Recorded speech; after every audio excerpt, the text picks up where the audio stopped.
Dear brothers and respected elders, we begin in the name of Allah. Thank Him, praise Him, glorify Him, seek His forgiveness and ask Him to send His infinite mercy upon His beloved Prophet Muhammad sallallahu alaihi wasallam, to forgive our sins and to guide us all to the right path, so that we can all live like Muslims, die like Muslims and rise like Muslims on the day of Qiyamah. Some of you might be thinking, why are we talking about Imam Abu Hanifa? Well, the reason is very simple. In many circles, in many parts of the world, many, especially amongst the youth, speak ill of this great Imam. He is referred to as Al-Imam Al-Azam, the greatest amongst the Imams. Some people are even allergic to this title. They say, well, why do you call him Al-Imam Al-Azam? The literal meaning of Al-Imam Al-Azam means the greatest Imam. So they say Rasulullah sallallahu alaihi wasallam was the greatest Imam. So why do you refer to Abu Hanifa as the greatest Imam? Well, it shows that these people who make this objection don't even understand the term themselves. This is why they lay this accusation. Because the reason being, Al-Imam Al-Azam means the greatest Imam. Rasulullah sallallahu alaihi wasallam was the greatest amongst Allah's creation. He was the greatest amongst the prophets. It's like somebody asking you, brother, where do you live, London or England?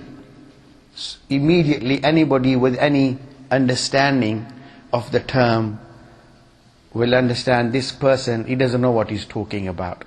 London is in England. And so if you want to ask the question, ask, where do you live?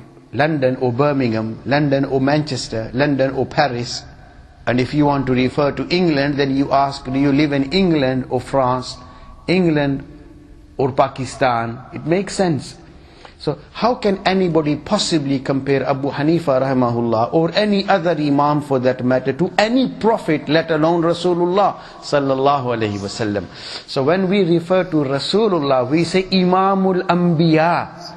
Imamul Anbiya wal Mursaleen, Sayyidul Awwaleen wal Akhirin, Rahmatul lil Alameen, Khatamun Nabiyyin. He is the greatest among all the prophets of Allah. When we say Al-Imam Al-Azam to Abu Hanifa, it automatically implies the greatest amongst the Imams within the Ummah. We compare him to people like Imam Malik, Imam Shafi, Imam Ahmad ibn Hanbal, Imam Bukhari and other Imams who were great scholars in this Ummah. And this is not a title which has been given to Imam Abu Hanifa by Hanafis. This is a title given to Imam Abu Hanifa rahimahullah by the greatest of the scholars in this ummah who were not Hanafis. One of the great scholars in the Islamic history was a man by the name of Shamsuddin Zahabi. He was a student of Ibn Taymiyyah rahimahullah. He's compiled a wonderful book entitled Tazkiratul Huffaz. He was an 8th century scholar. So obviously he can only have compiled the affairs of scholars up to his time. So from Sahaba through Tabi'een and Taba Tabi'een and so on up to his time, he's listed in there many hundreds of greatest scholars of Islam. And when commenting on Imam Abu Hanifa rahimahullah, he has mentioned him as Al-Imam Al-Azam, the greatest of the Imams. And then he says, while about talking about others and mentioning them, he's listed under some great Imams half a page, some a few pages, and he's commented on Imam Abu Hanifa rahimahullah saying, I suffice with just 2 pages, and he says, this doesn't do his status and his nobility justice, so I have written a special book regarding him. Imam Shamsuddin Zahabi rahimahullah, that is what he says. And when referring to Abu Hanifa rahimahullah, he says Al-Imam Al-Azam. Similarly, other great scholars, there was a great Maliki scholar, Abdul Barr rahimahullah. He was an Imam in his own way. He also referred to Abu Hanifa rahimahullah as Al-Imam Al-Azam. So Allah put this in the minds and in the hearts of people. And when the great scholars of the past used to refer to Abu Hanifa rahimahullah, they mostly used to refer to him as Al-Imam Al-Azam, the greatest Imam, meaning in this ummah when compared to other Imams. Reason being, he was the pioneer, he was the first of such great scholars and Imams. So the first is usually distinguished. And then throughout the history of Islam, more people have benefited from the knowledge and the legacy which Imam Abu Hanifa rahimahullah left behind. And so more people have followed him compared to any other Imam. So this in itself is conclusive proof that he is Al-Imam Al-Azam, and this title is fully fitting for him. Perhaps even if we were to say more people follow Imam Abu Hanifa rahimahullah than the rest of the Imams put together, we won't be wrong. More than half, or at least around half, the Ummah throughout its history has been following Imam Abu Hanifa rahimahullah, even to the present day. Arabs, our Arab brothers, they only make up a small percentage of the Ummah.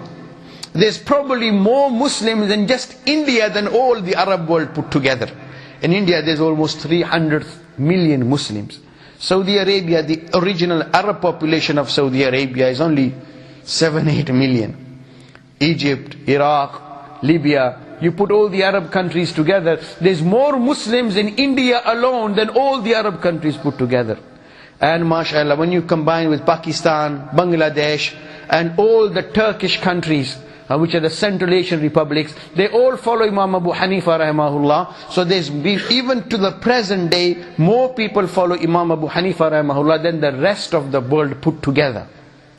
And when we say they follow Imam Abu Hanifa rahimahullah, I do not mean for one moment or second that they follow Imam Abu Hanifa rahimahullah compared to Rasulullah sallallahu alaihi wasallam. They follow Imam Abu Hanifa rahimahullah in those issues in which ijtihad is required. Imam Abu Hanifa wasn't Rasulullah. He wasn't a prophet of Allah. Nobody considers him as such.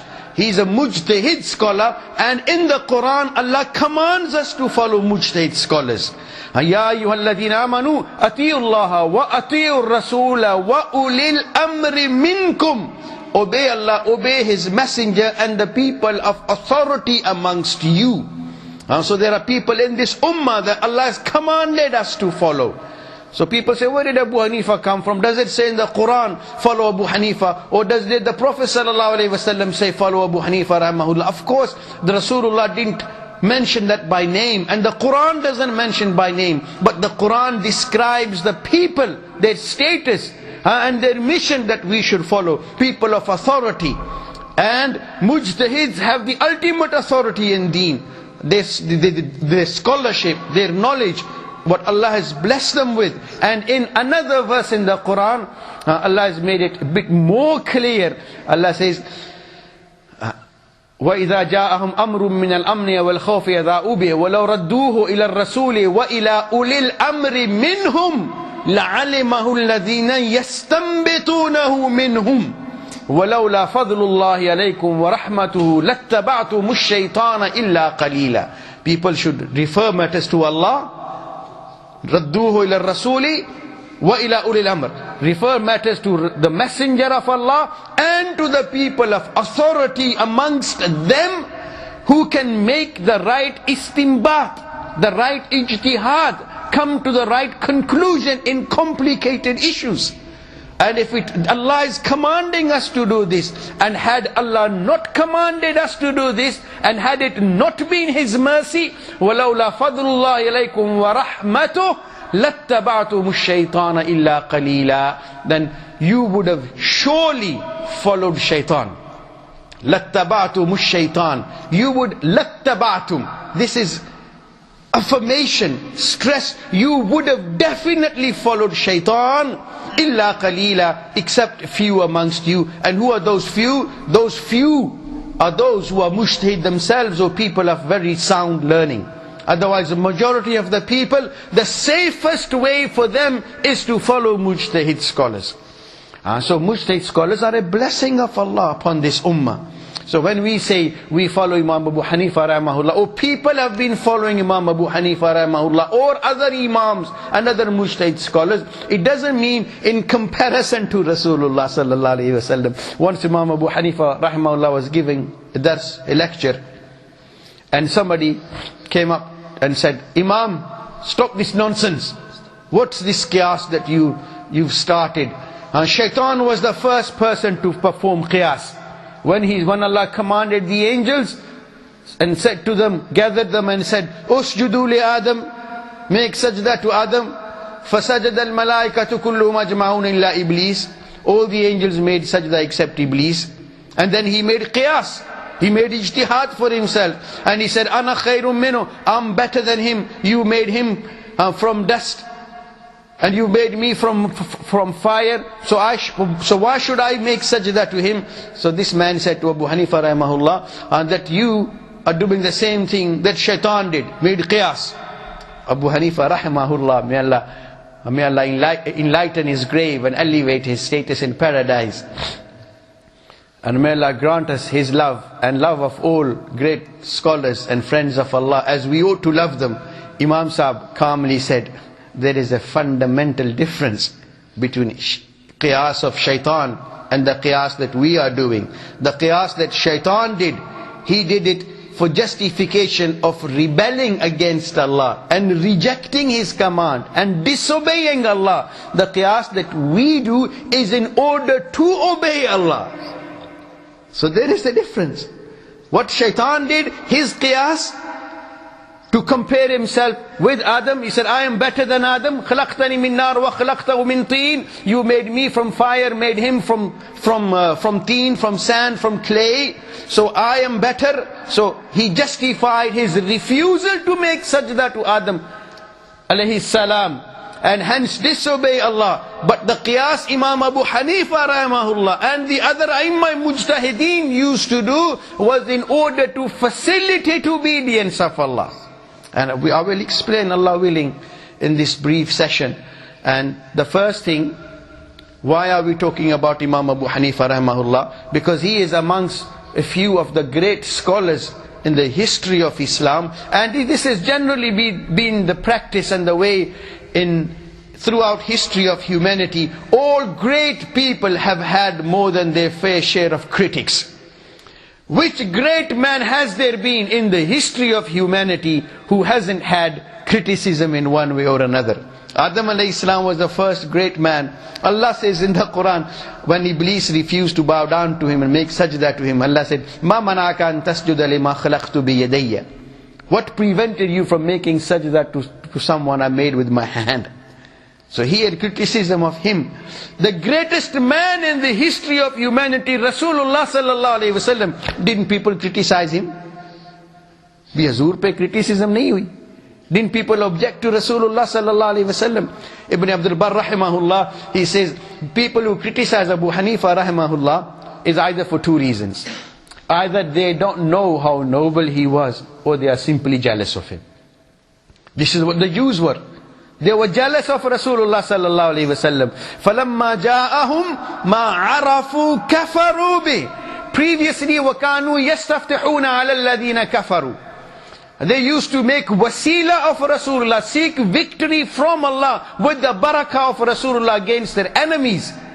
But فَلَمَّا جَاءَهُمْ, when he came to them, مَا عَرَفُوا, they recognized him, وَكَفَرُوا بِهِ. They recognized him and rejected him and denied him. In another verse Allah says, حَسَدًا مِّنْ عِنْدِ أَنفُسِهِمْ, because of jealousy. They wanted Rasulullah to be from amongst them. Any excuse, Bani Israel wanted to reject Rasulullah sallallahu alaihi wasallam. And so all great people in the past have had critics. And Imam Abu Hanifa rahimahullah has had more than his fair share. And in recent times, people, subhanallah, people who have very little knowledge, understanding, or no status are coming up. Abu Hanifa, well, he only knew 17 hadiths. Some say only 5, some say 7. Some, if they feel generous, they say, well, he only knew 17 hadiths. One of our scholars, he said, well, if Abu Hanifa rahimahullah only knew 17 hadiths, then you can guarantee there wasn't a single person in the entire Muslim world who knew 18. The reason being, Banu Abbas, they tried their utmost to appoint Abu Hanifa rahimahullah to the post of Chief Justice, Qadi al-Qudat. And who does a government or any empire or state appoint as the Chief Justice? Some low learned or the highest learned man in the state? What do you think? The most learned man. So much so, they even imprisoned Abu Hanifa rahimahullah in order to force him to accept the post of Chief Justice. Why? Because they knew he is the most knowledgeable and the most learned and probably the most intelligent man of his time.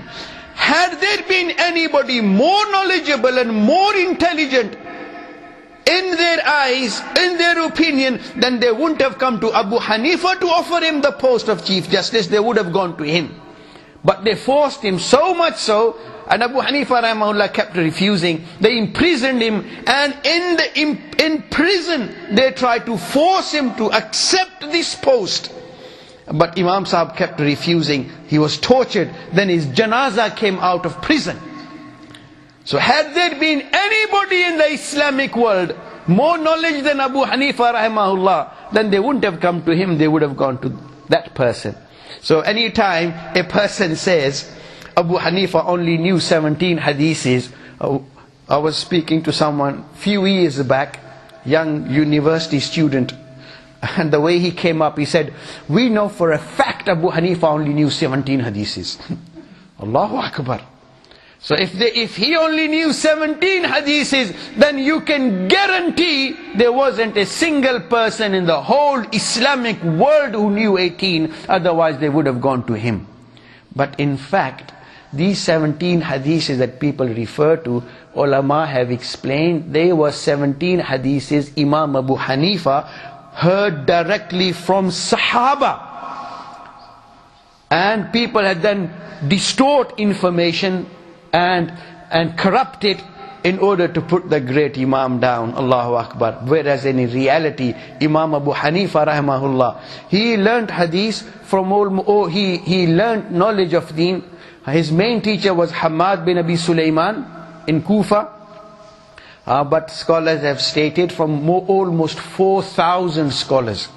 So a man who attended the circle and dars of 4,000 muhaddiseen, fuqaha, sahab and such learned people, how is it possible that he only knew 17 hadiths? He had the good fortune to attend the majalis and the durus of people like Ata bin Abi Rabah rahimahullah. People say, well, Abu Hanifa, one of the things people criticize him, his narrations were da'if. His opinion was based on da'if hadiths, weak hadiths. Where Imam Bukhari rahimahullah has compiled a work which is recognized as one of the greatest works in the history of Islam. His compilation of hadith referred to as Sahih Bukhari. People of knowledge usually refer to it as Asahhul Kutubi Ba'da Kitabillah, the most authentic book after the book of Allah. This term, Asahhul Kutubi Ba'da Kitabillah, the most authentic book after the book of Allah, this term in itself needs understanding. Because this does not imply for one moment that everything in Bukhari is absolutely authentic. Because if it was, then that means it would be equal to the Quran. Because the Quran, the first declaration, the first statement, claim made by Allah in the Quran is ذَلِكَ الْكِتَابُ لَا رَيْبَ فِيهِ. This is the book in which there is no doubt.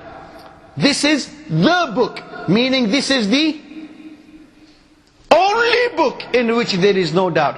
When we say this is the book in which there is no doubt, it implies this is the only book in which there is no doubt. If there was no doubt in anything in even Sahih Bukhari, then that would make it equal to the Quran. So when we say Asahul Kutubi Ba'da Kitabillah, the most authentic book after the book of Allah, that means relative to others, relative to other books. But it doesn't mean everything in Sahih Bukhari should be taken literally by an ordinary person on the street. Obviously, I am not saying that there are things wrong in Sahih Bukhari. No. Perhaps this will need explanation as well. Because there can be nothing wrong with what Rasulullah sallallahu alaihi wasallam has stated or done. But there can be mistakes in the transmission of that statement. And there can be issues in the way people understand. And even Imam Bukhari rahimahullah, he, just like people say, well, Abu Hanifa wasn't Rasulullah, was he? So was Imam Bukhari Rasulullah? If Abu Hanifa rahimahullah or any other Imam is not infallible, is not masoom, was Imam Bukhari masoom?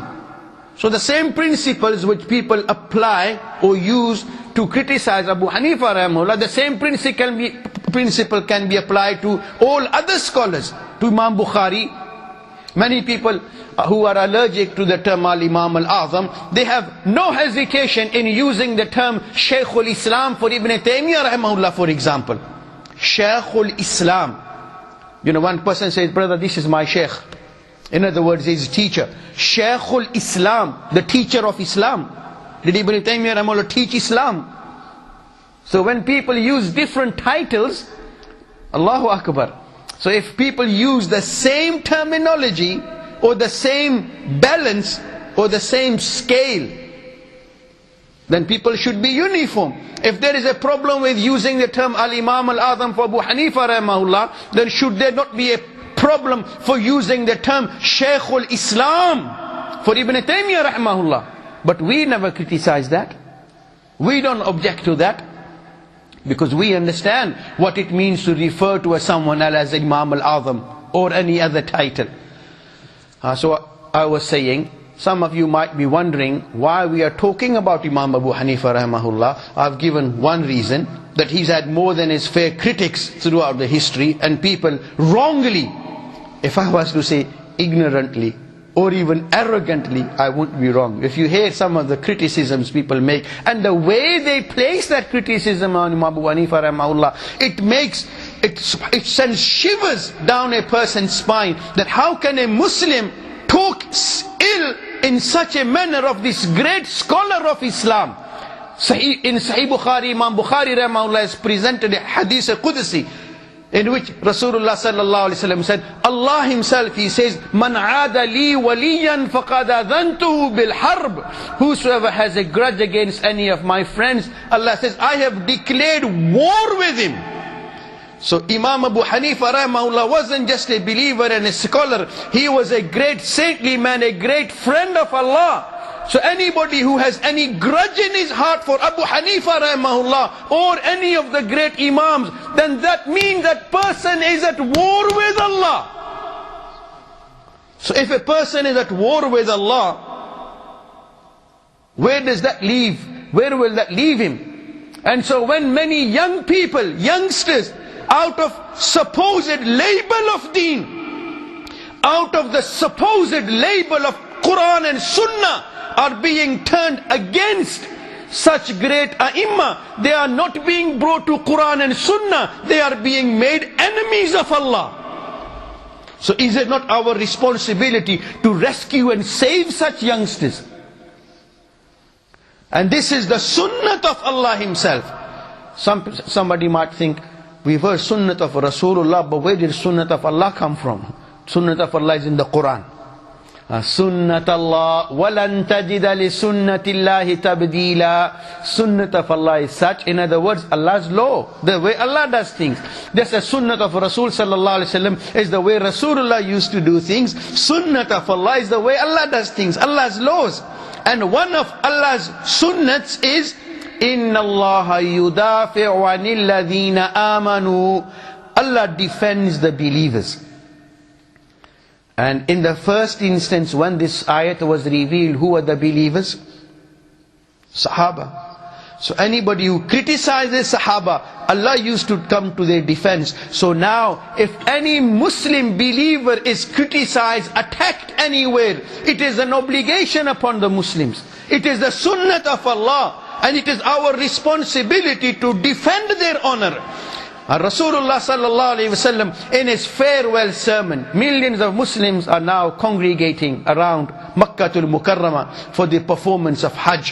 When Rasulullah performed Hajj, his one and only Hajj from Madinatul Munawwara, referred to as Hajjul Islam or Hajjatul Wida, the farewell Hajj, Rasulullah sallallahu alaihi wasallam mentioned only a few things. In fact, this was Rasulullah's only opportunity to address such a large gathering.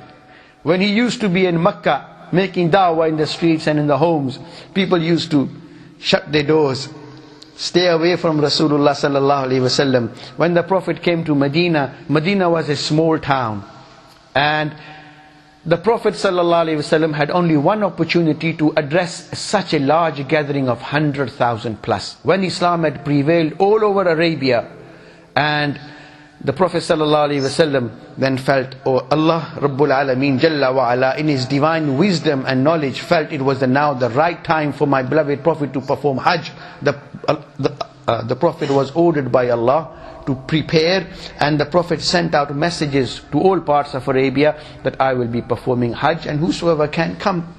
So people gathered from all over Arabia, and when Rasulullah addressed them in Arafat, he started by asking the people, oh people, what day is this? What month is this? What place is this? And the people responded, the day of Arafah, in this blessed month of Dhul Hijjah, and in the plain of Arafah. The Prophet ﷺ said, oh people, be aware, the honor of other Muslim is haram upon you, like the honor of this day, in this month, in this place. So no Muslim should insult another Muslim. No Muslim should hurt another Muslim. No Muslim should do anything to insult or humiliate or cause any harm to another Muslim. If that is the case for ordinary Muslims, what about the scholars of Islam? Awliya Allah, scholars of Islam, who are successors and heirs to prophets. Innal ulama'a warathatul anbiya. Ulama, they are the heirs and successors of the prophets. And Abu Hanifa rahimahullah, he wasn't just an ordinary Imam, an ordinary alim. He was such an alim. Another great scholar of Islam, Imam Shafi rahimahullah, said, and Imam Shamsuddin Dhabi has reported and recorded this in Tazkiratul Hufaz. He says, Imam Shafi, he said, Inna nasa ayalu Abi Hanifa fil fiqh. Or inna nasa kulluhum ayalu Abi Hanifa fil fiqh. When it comes to understanding of deen, the whole humanity, the whole ummah are like children in front of Abu Hanifa rahimahullah. So one of these grand scholars of this ummah. So when people look down upon him and criticizing him, then Allahu Akbar, they think they are doing people a favor by criticizing Abu Hanifa rahimahullah, whereas in fact they are turning these people to become enemies of Allah and at war with Allah. A famous Sahih Hadith, Rasulullah sallallahu alayhi wasallam said, ad-deenun nasiha, deen is wishing well. Sahaba said, Ya Rasulullah, for who? Wish well for who? Rasulullah sallallahu alayhi wasallam stated, lillahi wa li rasulihi wa li a'immatil muslimina wa ammatihim. To wish well for Allah, for His Rasul, and for the Imams of the Muslims and their general public. A Muslim should wish well for all these. So a person who doesn't wish well for the great scholars of Muslims, what sort of a Muslim can he possibly be? So I was saying, it is the sunnah of Allah to defend the honor of believers. Inna Allaha yudafi'u anil ladhina amanu. And this isn't a weak hadith from somewhere. This is a verse of Quran, Suratul Hajj, that Allah Himself defends the honor of believers. So what about the great scholars of Islam? People because of whom Allah has benefited the ummah, and people throughout the world, throughout the history of Islam, have been benefiting from the likes of such great scholars. If I can present a question and think about its answer, yeah, then inshallah it will help you to understand the topic. Many people, although born Muslims, live early parts of their life away from Islam for whatever reason. Bad friendship, they didn't get a good upbringing, they didn't get a good education, or they weren't Muslims, they were born in non-Muslim families, but as they grow older, Allah guides them and they want to come to the right path. They want to start praying, for example. Many Muslims, especially after spending time in Jamaat, Tabligh Jamaat, 3 days, 10 days, then they want to start following deen. And one of the most important things in our deen is learning to pray. Is praying. So in order to pray properly, you need to learn to pray. So just imagine this scenario.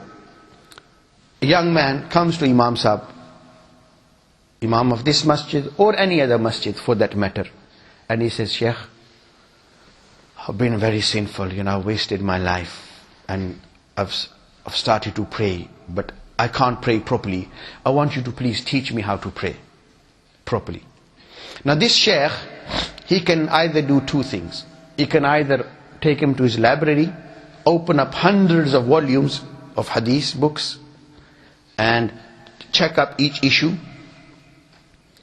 starting with takbir. Brother Bukhari says this about takbir, in Sahih Muslim he says this, in Tirmidhi says this, An-Nisai says this, Ibn Majah says this, Abu Dawud, and Muwatta of Imam Malik, Musannaf Ibn Abi Shayba, Musannaf Abd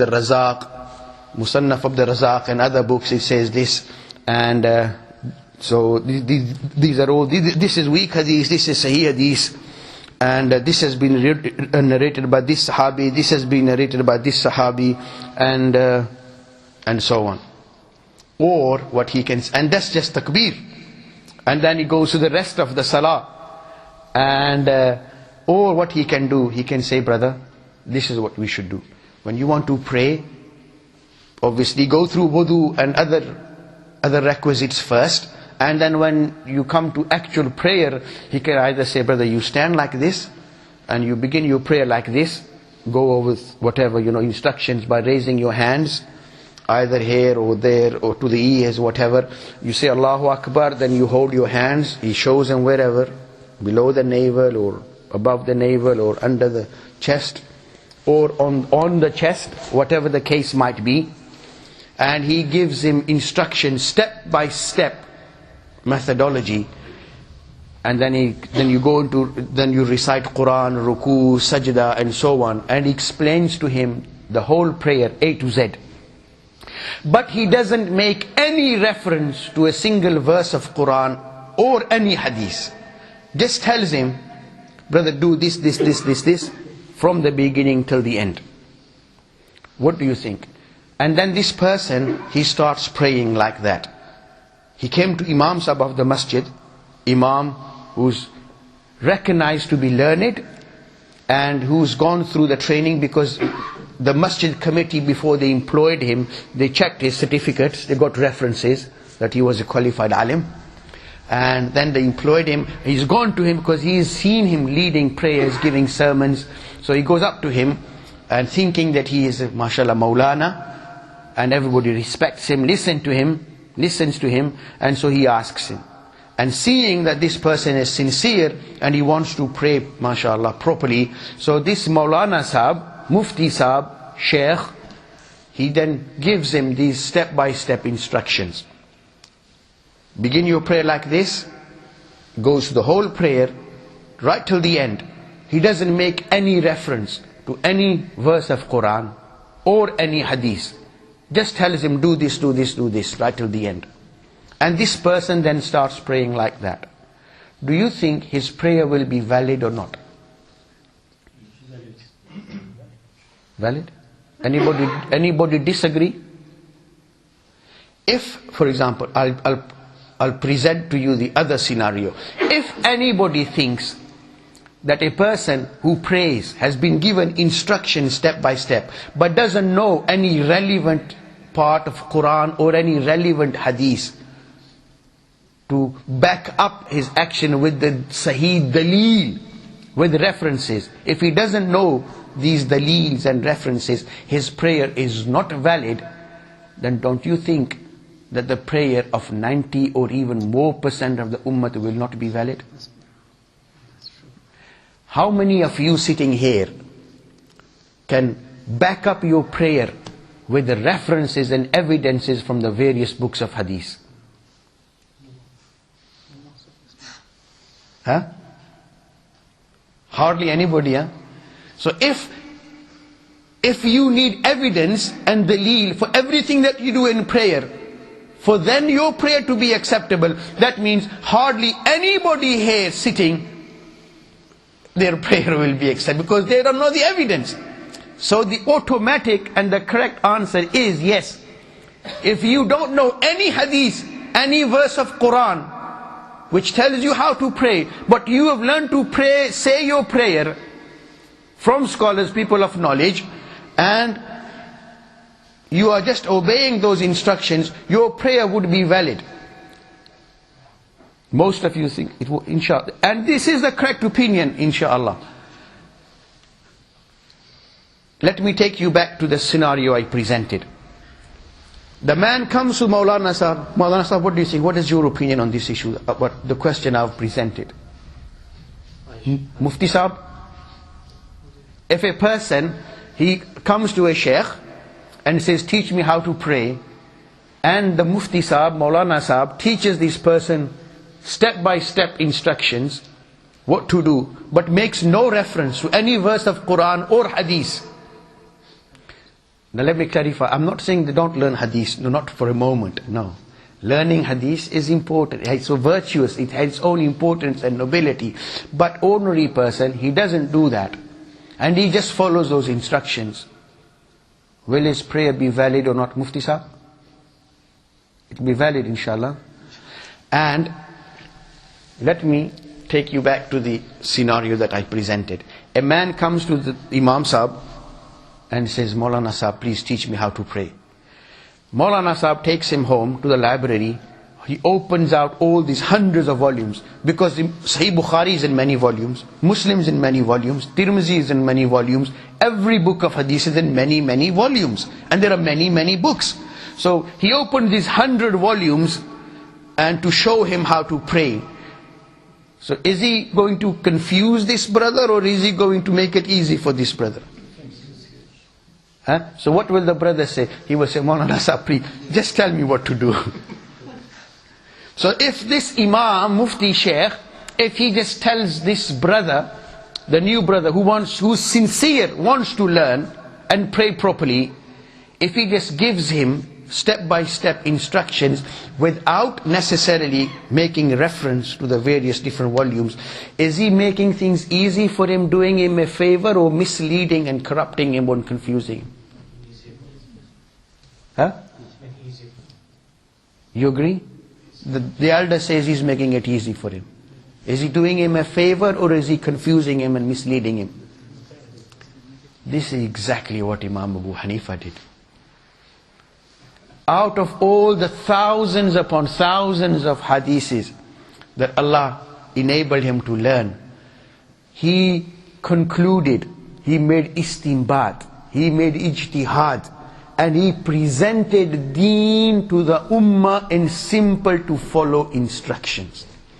So was that doing the ummah a favor, or was that misleading and confusing the ummah? So if someone does you a favor, should you appreciate him, or should you curse and criticize him? Allahu Akbar. And I'm not saying this. Imam Jalaluddin Suyuti rahimahullah, who's regarded and considered as one of the mujaddids.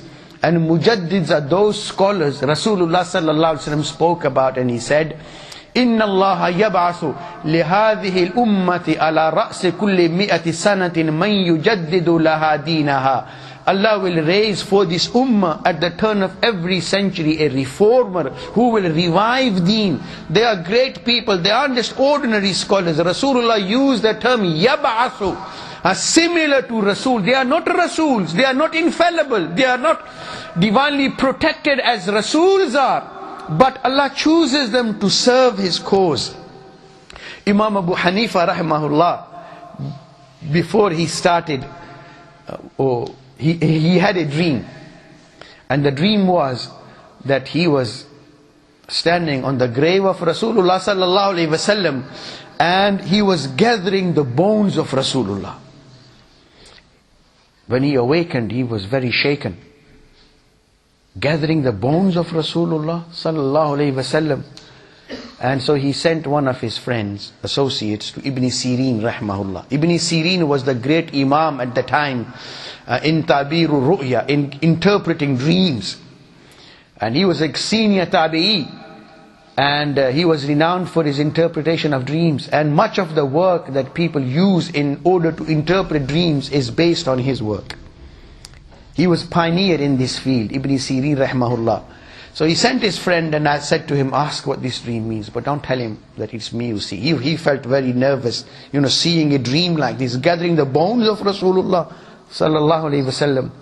So when he went and asked for the interpretation of the dream, Ibn Sirin, the first question he said was, who's seen this dream? He said, I can't tell you. He said, well, I can't tell you what he means then. And then he said, Abu Hanifa. He says, yes, a man like Abu Hanifa can see such a dream. And he said, it means Allah will enable him and he will gather the sunnah of Rasulullah sallallahu alaihi wasallam. Because deen was revealed upon Rasulullah sallallahu alaihi wasallam. The Prophet preached to Sahaba and taught them. When Rasulullah passed away, Sahaba, they spread out far and wide. Some went to Syria, like Abu Darda radiyallahu anhu. Others went to Egypt, to Palestine. Some came to Iraq, Basra, Kufa, and many parts of the world. So they had taken all that knowledge they had gathered from Rasulullah sallallahu alaihi wasallam and spread out in all parts of the world. And Imam Abu Hanifa rahimahullah, he had travelled many places and learned from the greatest scholars of his time. And then he set about compiling knowledge, bringing it together. Imam Jalaluddin Suyuti, I was saying, he stated, أَوَّلُ مَنْ دَوَّنَ عِلْمُ الشَّرِيعَ وَرَتَّبَهُ أَبْوَابًا. That Abu Hanifa rahimahullah was the first man that Allah inspired, and he compiled, he made tadween, dawwana, to put it together, compiled. There's a difference between writing and authoring and compiling. Like Imam Bukhari compiled hadiths. He didn't invent and fabricate hadiths. He put them together. So Abu Hanifa rahimahullah put that knowledge of deen together. And he organized it in abwab, in chapters, in different walks of life. This is how you should pray. This is what you need to believe. This is how you need to pay zakat. This is how you need to do hajj. And when you do other things, these issues. Many issues, whatever he could gather from the hadith of Rasulullah sallallahu alaihi wasallam, from the athar, sayings and practices of Sahaba. Many people, they say, oh, Abu Hanifa, he just speaks for his own opinion. Hasha, he speaks his opinion on issues in which there is no clear guidance in the Quran and Sunnah of Rasulullah sallallahu alaihi wasallam. And Rasulullah approved this himself. When he sent Muaz ibn Jabal radiyallahu ta'ala to Yemen, the Prophet sallallahu alaihi wasallam asked him, "O Muaz, you will be presented with issues. So what will you do?" He said, "I will look to what is in the book of Allah." And the Prophet sallallahu alaihi wasallam, he said, فَإِن لَمْ تَجِدْ فِي كِتَابِ اللَّهِ. And if you don't find it in the book of Allah, many people think, for us Quran is enough. They don't even accept the authority and validity of hadith, because they claim the Quran says, وَنَزَّلْنَا عَلَيْكَ الْكِتَابَ تِبْيَانًا لِكُلِّ شَيْءٍ. We've revealed upon you the book which speaks about everything. So the Quran speaks about everything, so we don't need anything. If the Quran doesn't speak about everything, then the Quran has claimed wrongly. Because the Quran says, Allah says in the Quran, وَنَزَّلْنَا عَلَيْكَ الْكِتَابَ. We've revealed upon you the book, تِبْيَانًا لِكُلِّ شَيْءٍ, which makes clear everything. So if the Quran is right, then the Quran is claiming it speaks about everything. So if it speaks about everything, then you don't need anything else. So when, Allahu Akbar, what an accusation on the Quran. The Quran says, establish salat. But the Quran doesn't tell you how to establish salat. The Quran leads you to Rasulullah. Atiullah wa atiur Rasul. Obey Allah, obey His Messenger. So you need to ask Rasulullah, learn from him how to pray. So Rasulullah is authority in deen. His sayings are authority in deen. His practices is deen. Whatever Rasulullah gives, ma ataakumur rasulu, Allah says in the Quran, whatever Rasul gives you, take it. فَخُذُوهُ. In other words, whatever he commands you, obey. وَمَا نَهَاكُمْ عَنْهُ فَانْتَهُ. Whatever he tells you to refrain from, stay away. So when Rasulullah sallallahu alaihi wasallam said to Muaz ibn Jabal, Muaz, how will you deal with issues? He said, I will look to the book of Allah. And then the Prophet ﷺ, he said, فَإِن لَمْ تَجِدْ فِي كِتَابِ اللَّهِ, if you don't find it in the book of Allah. And then Muaz ibn Jabal replied, then I will look to the sunnah of his messenger. Rasulullah didn't say, oh Muaz, I was only testing you, how dare you say it's not in the book of Allah. He said, if it's not in the book of Allah, I will look to the sunnah of his messenger. And then Rasulullah said, فَإِن لَمْ تَجِدْ فِي كِتَابِ اللَّهِ وَلَا فِي سُنَّةِ رَسُولِهِ, if you don't find it in the book of Allah and in the sunnah of his messenger, then what will you do? He said, أَجْتَهِدُ بِرَائِي وَلَا آلُ, I will make ijtihad with my opinion and do my best. And then Rasulullah did, how dare you say I will make ijtihad and look to my opinion? Rasulullah didn't say that.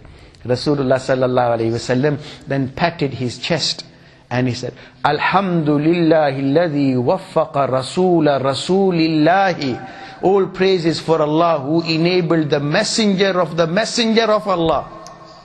Lima yarda bihi rasulu, with whatever the messenger of Allah is happy. So Rasulullah was happy at the fact that people in this ummah, mujtahids, make ijtihad. Muaz ibn Jabal radiyallahu anhu was a mujtahid sahabi, and when he said, I will make ijtihad and do my best, Rasulullah approved it. Rasulullah didn't reject it, criticize it, condemn it, put him down. How dare you say you will make ijtihad? So he made ijtihad according to his capacity. When the matter reached Abu Hanifa rahimahullah, there were so many issues arising new. Imam Abu Hanifa rahimahullah, whatever he came across, he says, Ma ja'a anillahi wa rasuli fa ala ra'si walain. Whatever is clear from Allah and his messenger, then we have to accept it open-heartedly. And whatever comes to us from the Sahaba, then we look to see which amongst the Sahaba were the most learned and whose opinion carried more weight, especially amongst the Khulafa Rashideen and the very learned Sahaba. And then whatever comes afterwards, and then we will better struggle with them, because he himself was a tabi'i as well. Many people find it difficult to accept that Abu Hanifa rahimahullah was a tabi'i. They said, no, he wasn't tabi'i. But Imam Shamsuddin Zahabi rahimahullah in Tazkiratul Huffaz has openly declared and stated and confessed that Abu Hanifa rahimahullah, he saw Anas ibn Malik many times when he came to Iraq, not just once. Ra'a Anas ibn Malik ghayra marratin, not once but many occasions. But Imam Sahib rahimahullah himself, he stated, Ma ra'aytu afdal min Ata. One of his teachers was Ata bin Abi Rabah rahimahullah. So Imam Sahib said, people say, well, Imam Abu Hanifa himself says he hasn't seen anyone better than Ata.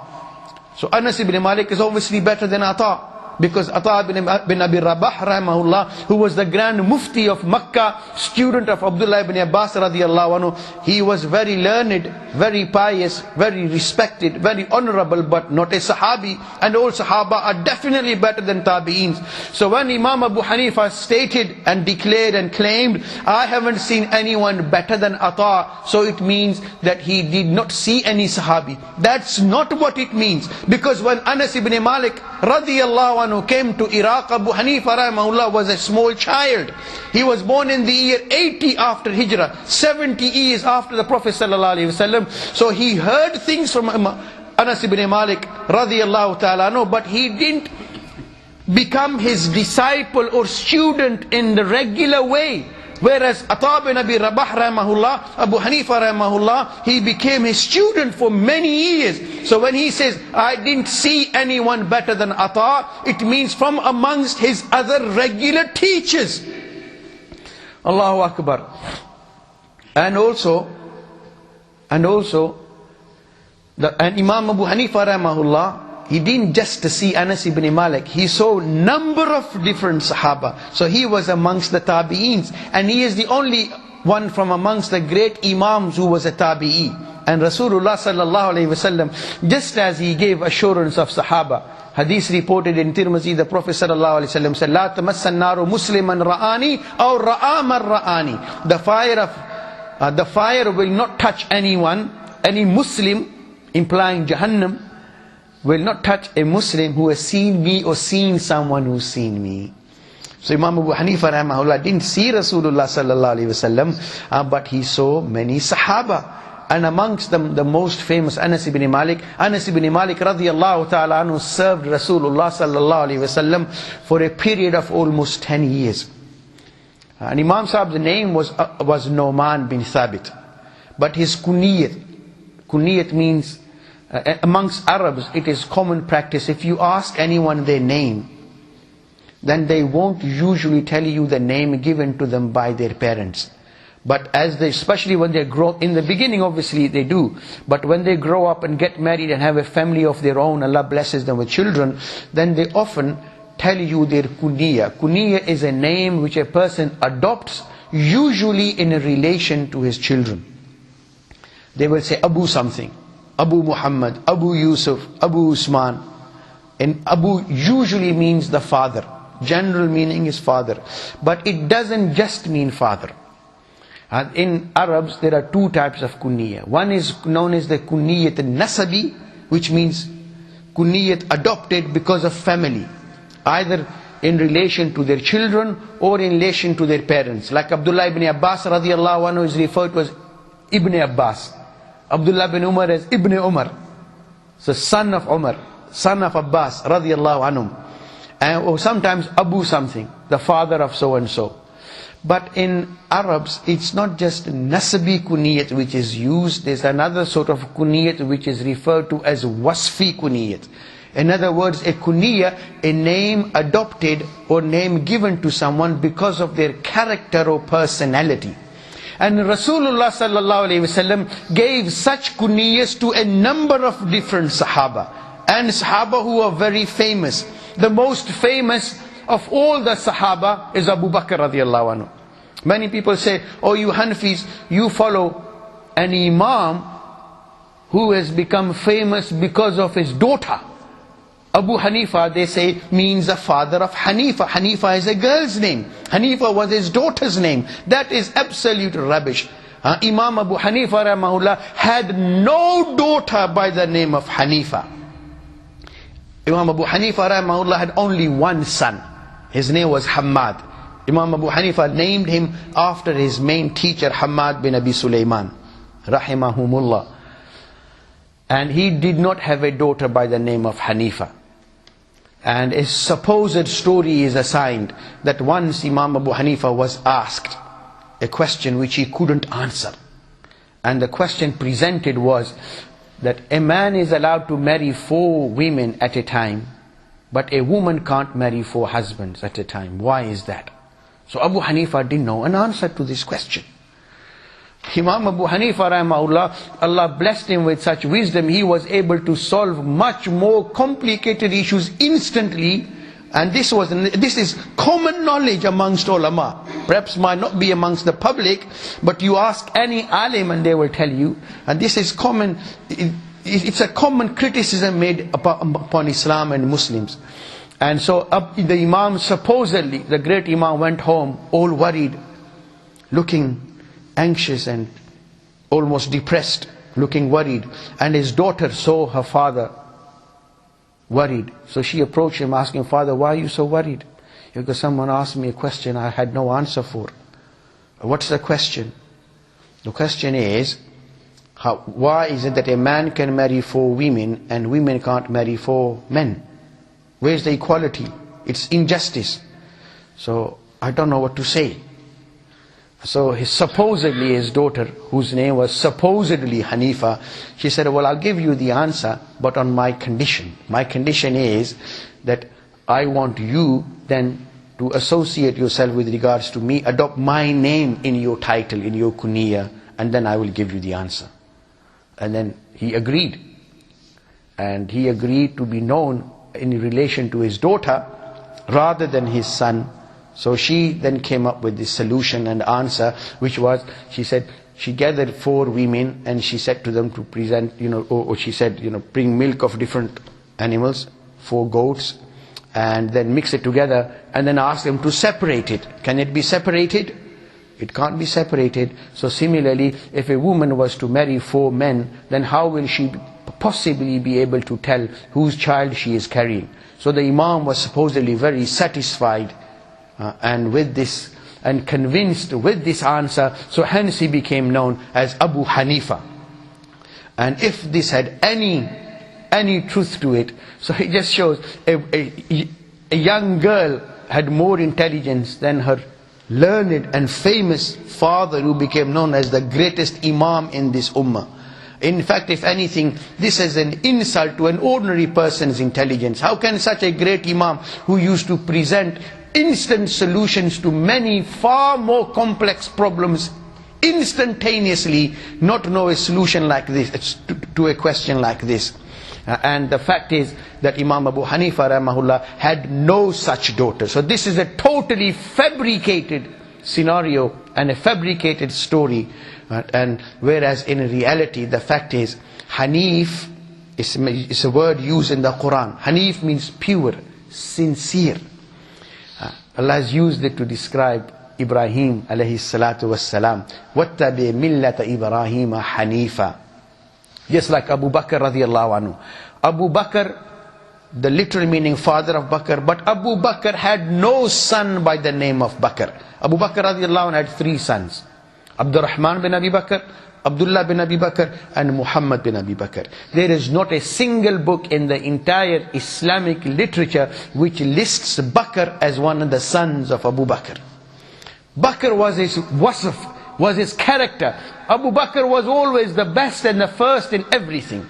So he became famous as being the master and the best and always the first. Hence Abu Bakr. Abu Huraira radiallahu ta'ala anhu did not have a daughter by the name of Huraira. Once he came to the Prophet sallallahu alaihi wasallam carrying a kitten. Rasulullah looked at him and smiled and addressed him, Ya Abu Huraira, oh the one with the kitten, not oh you the father of the kitten. Ali radiallahu ta'ala anhu had an argument with Hazrat Fatima radiallahu ta'ala anhu. Husband and wife had an argument. Hazrat Ali walked out.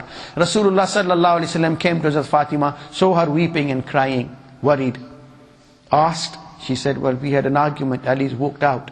Rasulullah sallallahu alaihi wasallam went to the masjid, saw Hazrat Ali lying on the floor, covered in dust. And Rasulullah said, Qum ya Aba Turab, you covered in dust. You Abu Turab, if Abu means father, you father of dust. Did Hazrat Ali radiallahu anhu have a son by the name of Turab? So no, it just described his appearance, that he was covered in dust. Rasulullah sallallahu alaihi wasallam addressed him as such. So it proves that in Arabs, even among Sahaba, there were many people who had this kunya which described their personality and character. So Abu Hanifa means the one who's pure, the one who is sincere, the one who's clean and good through and through. Not father of a girl by the name of Hanifa. And he was so sincere. Allahu Akbar. Once a woman came to him wanting to sell a piece of cloth. Imam Abu Hanifa rahimahullah was a cloth merchant. He dealt with in cloth. So she came wanting to sell a piece of cloth. Imam Sahib asked her, woman, how much do you want for this? She said 100 dirhams. Imam Sahib said, it's worth much more. She said 200. It's worth even more. She said 300. It's worth even more. You kidding me? Making fun of me? No, it's worth more. Imam Sahib gave her 400 dirhams. Had it been somebody like us, how much do you want? 100? You must be joking. It's not worth 10. Imam Sahib genuinely, Allah his amanat, his trustworthy honesty. Look at, and he said he gave her 400 for something she wanted. She would have been happy with only 100. If he would have given her 100, he wouldn't have been cheating her. But he didn't even want to take advantage of someone, let alone cheat. You know, many people, they would put the price down or do things, subhanallah, and you know, just to cheat people. He wasn't cheating. He didn't even want to take advantage. So a person who doesn't want to take advantage of someone in matters of dunya, do you think he would have ever wanted to cheat people in matters of deen? This is the trustworthiness of Imam Abu Hanifa rahimahullah. And a wonderful example of how it shows why he acquired that title Abu Hanifa. He was so sincere, he was so upright, he was so humble, and he was so honest in character that people, they recognized him as Abu Hanifa, the one who's full of sincerity, purity, honesty. Allahu Akbar. Coming back to the fact why people follow Imam Abu Hanifa. When I said we follow Abu Hanifa rahimahullah, not in comparison to Rasulullah sallallahu alaihi wasallam, but in order to follow Rasulullah sallallahu alaihi wasallam. There are many issues in our deen which are clear. There is no ambiguity, there is no controversy, and there is no problem with such issues. They are clearly defined issues. There are issues in our deen which are clearly defined, and then there are those issues which are not clearly defined, or which there is controversy, or in which there is ambiguity. The issues which are clear. How many times do Muslims pray worldwide? How many? 5 times. Hanafis, Shafis, Salafis. Everywhere Muslims pray 5 times. From Ahlul Sunnah wal Jama'at at least, we all pray. Whether you Hanafi, Maliki, Shafi, Salafi, they all pray 5 times a day. What's the first prayer? Fajr. Then Dhuhr, then Asr, Maghrib, Isha. Everybody? Hanafis, Shafis, Salafis. Everybody? How many rakats do people pray for Fajr? Everybody? How many you pray in this masjid? Perhaps you Hanafis here, you don't know, you know. You pray 2 rakats here, in Salafi masjids. Shafis, everybody pray. When you begin your prayer, how do you begin? With Allahu Akbar. Everybody does. Hanafis, Shafis, Salafis. Hanafis perhaps do it differently. No? Everybody does the same. Allahu Akbar. Then they make qiyam, recite Quran, surah. And then after that, everybody goes to ruku. Everybody does the same. Is that what you do here? Everybody, whether you Salafi, Hanafi, Shafi, Maliki, everybody, you begin your salah with takbir, Allahu Akbar, you hold your hands, the difference of opinion where, but you hold your hands, and then you recite Quran, you go to ruku, you stand from ruku, then you make sajda, 1 sajda, then get up, then make 2nd sajda, you complete 1 rakat. And if there's 2 rakats to be prayed, you repeat the whole process. 2nd rakat, you sit down. And then at the end of the 2nd rakat, how do you complete your prayer and conclude it? By making salam. Is that how Hanafis do it? Salafis? Everybody does the same. So these are unanimously accepted issues, clear issues, defined issues. So there is no controversy. The only controversy is, how far do you raise your hands? Some do it to the shoulders, some do a bit higher. Some hold their hands low, some slightly higher, some bit here, some bit here. And then when people go into ruku, some go straight into ruku, some raise their hands before ruku. And some raise their hands after ruku as well, others don't. So there's differences, controversy in the nitty-gritty. These are known as furu'i masail. Issues in which ijtihad is required. Because there are hadiths reported by Sahaba from the practice of the Prophet ﷺ, in which different scenarios are narrated. Some say the Prophet prayed like this, some say Prophet prayed like this. In Sahih Bukhari, for example, Imam Bukhari rahimahullah has presented a narration of Abdullah ibn Umar radiyallahu ta'ala anhu, who says, I saw the Prophet raising his hands before going into ruku and after he stood up from ruku. Other Sahaba, amongst them the most prominent, Abdullah ibn Mas'ud radiyallahu anhu, about whom Rasulullah sallallahu alayhi wasallam stated, Ma haddathakum ibn Mas'udin fasaddiqu, whatever Ibn Mas'ud says to you, accept it, that he's telling you the truth. Imam Bukhari has presented a narration in Sahih Bukhari in which he says, Hazrat Huzaifa radiyallahu anhu, who himself is a prominent Sahabi, he was asked, who is the man who resembled the Prophet most in conduct, dealing, and affairs? And he said, Inna ashbahan nas dallan wa samta wa hadiyan bi Rasulillah la ibn Abdin. The man who resembled the Prophet most in conduct, dealing and habits was Abdullah ibn Mas'ud. So he would say, Ala usalli bikum salata Rasulillah, faqama fasalla falam yarfa'u yadayhi illa fi awwala marratin. He would say, shall I show you the prayer of the Prophet? And he would stand and pray and raise his hands only in the beginning, and not before ruku and after ruku. So one sahabi, he says, shall I show you, the Prophet did this. Another sahabi says, this is the prayer of the Prophet, and he doesn't. So you have a controversy. So rather than you make your own decision and judgment, some people say just because it's in Bukhari, this is more authentic.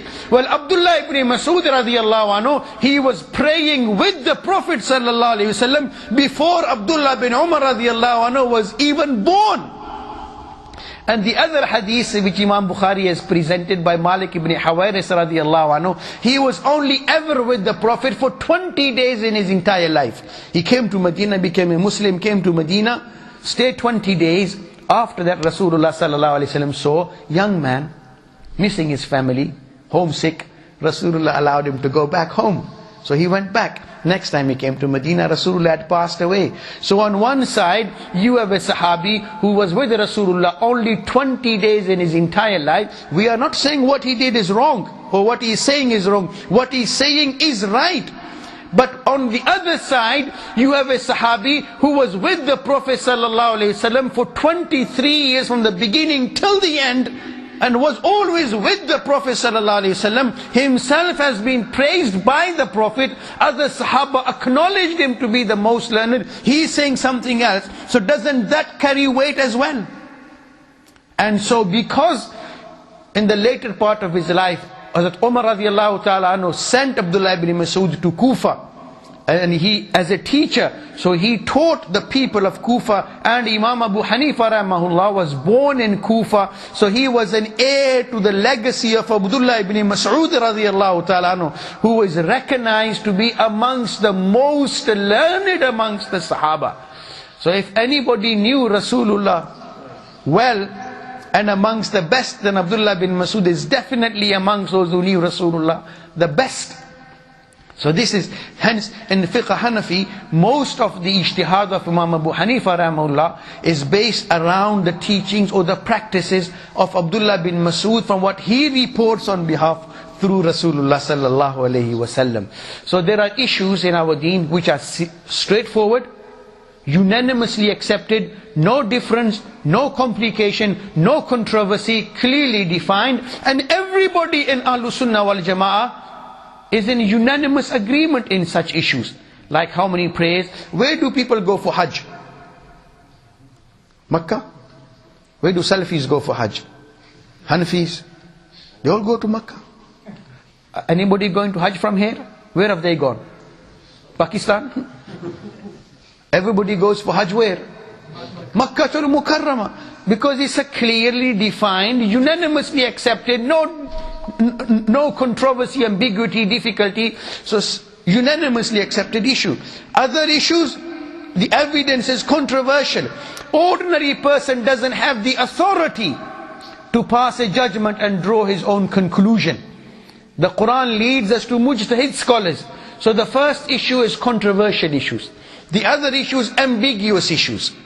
These are 3 words. If you can remember 3 words, then you'll have no problem. Number 1, controversial issues. Number 2, ambiguous issues. Ambiguous issues means the Prophet ﷺ said something, but different people can interpret it in different ways. Used to happen in the time of the Prophet ﷺ as well. An incident Imam Bukhari has reported in his compilation, in his Sahih. Rasulullah ﷺ sent a group of Sahaba to Banu Qurayza with specific orders. La yusalliyanna ahadakum illa fi Bani Qurayza. None of you should pray your Asr Salat except in Banu Qurayza. Sahaba became delayed. And when they were leaving, one group said, look, the Prophet meant, that we should leave early and get to Banu Qurayza before Asr Salat. But we have already become delayed, so we need to pray, so we should pray. So some of them prayed. The other group said, no, the Prophet said, none of you should pray except in Banu Qurayza, so we will not pray. Even if we miss, we will go there. So they missed their salat, or they became delayed. And when the matter was reported to the Prophet ﷺ, and the Prophet did not admonish anyone. So different Sahaba interpreted apparently a clear or a small command of Rasulullah in different ways. The Prophet accepted that interpretation. So there can be something which appears to be clear, but different people, knowledgeable people, see it as differently, so they interpret it different ways. Ordinary people are not authorized to make their interpretation, because the Quran commands us to follow Mujtahid scholars. You follow their interpretation and their understanding. And the third issue is undefined issues. Undefined issues are those issues in which there is no clear guidance. Because deen is a perfect, our deen is a perfect deen or imperfect deen? Complete way of life or incomplete? So if it's a complete way of life, perfect deen, so there should be instructions regarding all aspects of life. But are there clear instructions in the Quran and Hadith regarding everything? Are there? If you're traveling in train, how should you pray? Is there anything in the Quran regarding prayer in train? Was there train in the time of the Prophet? So does our deen not cater for such issues? So this is an undefined issue. An issue which has not been made clearly spoken about in the Quran. If you ever get to the moon, how do you pray on the moon? If a Muslim astronaut goes to the moon, or a Muslim shouldn't go on the moon because there is no, or traveling by air in an aeroplane. Does it state anywhere in the Quran how you should pray, or whether you should pray, or whether you shouldn't pray in the aeroplane? Is there any verse in the Quran? Did the Prophet ever make mention in any hadith, whether sahih or da'if, there will come a time when people will travel by aeroplanes in the air, don't travel by airplane? Did the Prophet ever say that? Or did the Prophet ever say, if there is a need to travel in an aeroplane and the time for salat sets in, then don't pray in the aeroplane? Or pray in this manner? So this is an undefined issue. So what do you do in undefined issues? There's another example. The Prophet ﷺ has made mention of a fact, if a fly falls into your food, then what should you do? Dip it into the food and throw it out and eat the rest of the food. The Prophet has mentioned a fly, but flies are not the only things which fall in people's foods, especially in India, Pakistan. Also mosquitoes and things, also food.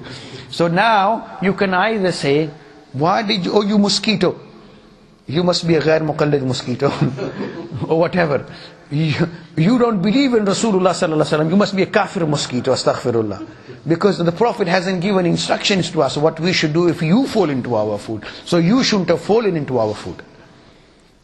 But do mosquitoes listen? So now what should you do? Does it make any mention in the Quran if a mosquito falls into your food? There is no hadith anywhere which states as well that if a mosquito falls into your food. There's mention of a fly, but no mention of a mosquito or an ant.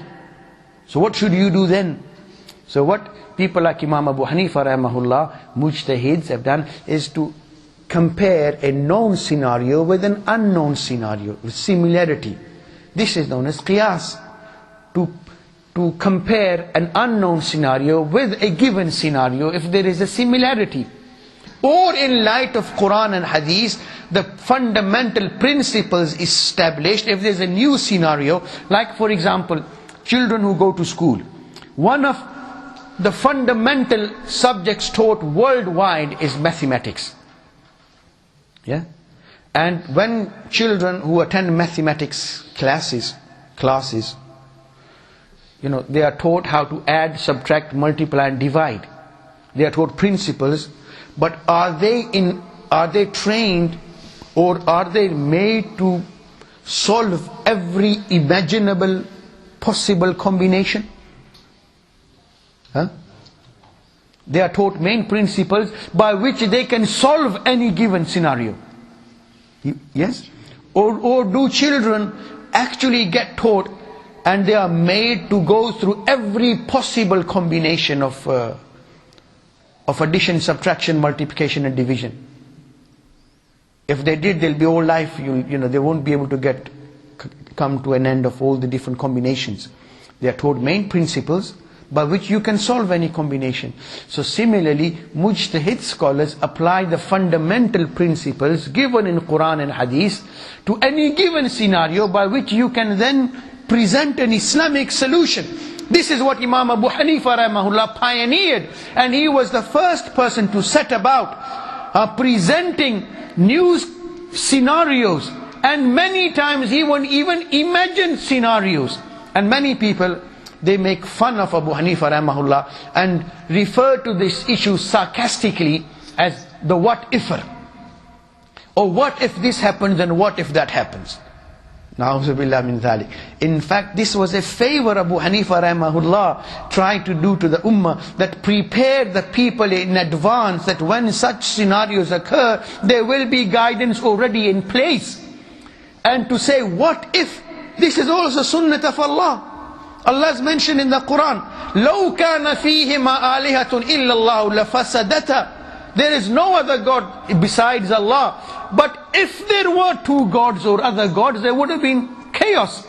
So Allah has used the terminology, if this happens, then this would have been the scenario, the result. If there was a God other than Allah, لَوْ كَانَ فِيهِمَا آلِهَةٌ إِلَّا اللَّهُ. Had there been a God other than Allah, لَفَسَدَتَا. There would have been chaos. So Allah has used that example of if.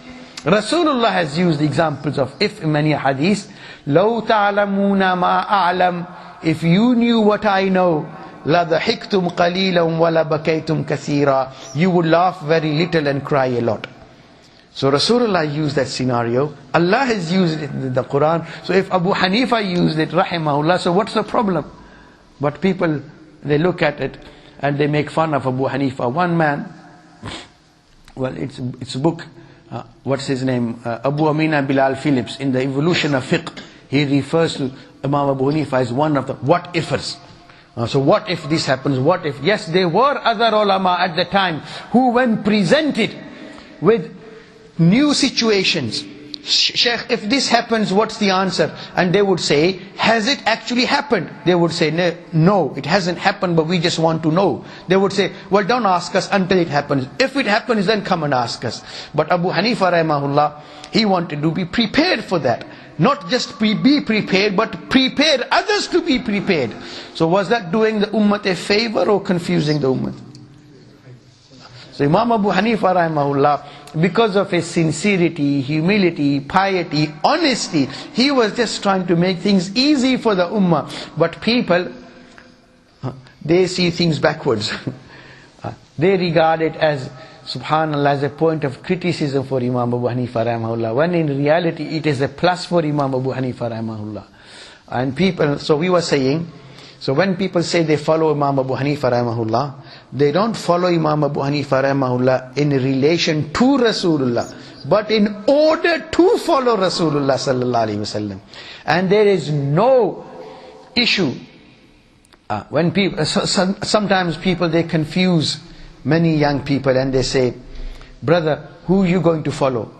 Imam Abu Hanifa or Rasulullah sallallahu alaihi wasallam? And say, well, Imam Rasulullah said this in Bukhari, and it's the most authentic book after the book of Allah. Your Imam Sahib says this. So who are you going to follow? Your Imam or Rasulullah sallallahu alaihi wasallam? So if somebody comes to you and say, brother, look, Rasulullah did this, and your Imam says do this, so who are you going to follow? Ordinary Muslim gets confused. He wants to follow Rasulullah sallallahu alaihi wasallam. So, but Ibn Taymiyyah rahimahullah has stated this as well, and ulama have stated, if you follow one of the great imams, you are his muqallad. Even if someone brings to you a hadith and says, look, this is sahih hadith, the Prophet has done this and your imam is saying this, be happy with what your imam is saying. You are not rejecting the hadith of the Prophet sallallahu alaihi wasallam, you are rejecting his presentation of the hadith, because he is probably not giving to you the complete picture. There is a reason why, if there is a hadith that you think the imam has overlooked or rejected, or somebody says, Like one famous brother, he says, at the time of Abu Hanifa, hadith hadn't been compiled yet. Because compilation of hadith took place in the 3rd century. Imam Abu Hanifa rahimahullah was born in the year 80 after Hijrah. In other words, 70 years after the Prophet ﷺ. Imam Bukhari was born in the year 184. In other words, 174 years after the Prophet ﷺ passed away. And most of his work was based in the 3rd century of Islam. And then many of the great muhaddisun came after him. Imam Muslim, Tirmizi, Imam Abu Dawud and so on. They came after Imam Bukhari rahimahullah. So much of the compilation of hadith took place in the 3rd century of Islam. So one of the things, brother Dr. Zakir Naik Sahab, Damat Barakatuhum, what he says, because hadith wasn't compiled in the time of Abu Hanifa, so Imam Abu Hanifa probably didn't know this hadith, because hadith was compiled in the 3rd century of Islam. So if this is such a baseless argument, and in fact it's a misleading argument, because if this has any weight in it, then that means many of the practices of Sahaba can't be relied upon, because compilation of hadith hadn't even begun in the time of Sahaba. So not all the Sahaba even knew all the hadiths. So just because compilation of hadith didn't take place till the 3rd century of Islam, wasn't completed, it doesn't mean that Abu Hanifa rahimahullah didn't know an issue. In fact, Imam Abu Hanifa rahimahullah, especially when it comes to common issues like prayer, if there is a remote issue which occurred once in the Prophet's life, somewhere in the jungle and out in the wilderness, where the Prophet ﷺ had perhaps just 1 or 2 people around with him, then yes, we could say, yes, Abu Hanifa rahimahullah perhaps might not have become aware. But in an issue as close and as common and as frequent as prayer, where Rasulullah ﷺ prayed in public 18,000 times. The daily prayers Rasulullah used to pray without exception in public, in Jamaat, every day, 5 times a day. Every month 150 prayers. In 1 year 1800 prayers. In 10 years Rasulullah prayed 18,000 times in congregation, in public. So if there is an issue regarding prayer, don't you think Imam would have known? And in any case, Imam Abu Hanifa rahimahullah, the hadith, for example, Rafa Yadain, many people say Abu Hanifa perhaps didn't know this hadith. And this hadith has been reported in Sahih Bukhari by Abdullah ibn Umar radiyallahu anhu. Abdullah ibn Umar radiyallahu anhu, do you think he used to pray? You think Sahaba used to pray? So when they used to give dars, time for salat would set in, do you think they would pray? One of his most prominent students, one was his own son, Salim bin Abdullah, and another one was Nafi, he was his student. And Imam Abu Hanifa rahimahullah, amongst other tabi'ins, also spent substantial time in the company of Nafi rahimahullah as well, who was a student of Abdullah ibn Umar. And Abdullah ibn Umar radiyallahu anhu is one of the main narrators of Rafa Yadain. So it's impossible Imam Abu Hanifa rahimahullah went to a student of Abdullah ibn Umar radiyallahu anhu and yet failed to observe his prayer. Many a times people read books of hadith and they find a hadith and then they say, look, Imam Abu Hanifa, for example, he says differently. Hadith is saying this and the Imam is saying this. Imam Abu Hanifa doesn't listen to hadith, or he doesn't know the hadith. Many a times it's not just a question of just looking to what the hadith is saying. It's an issue of understanding what Rasulullah meant as well. When Hudaybiyah occurred, do you know the incident of Hudaybiyah when Rasulullah came for Umrah? He'd seen a dream and he came for Umrah. Makkans intervened, didn't allow Rasulullah to enter Makkah.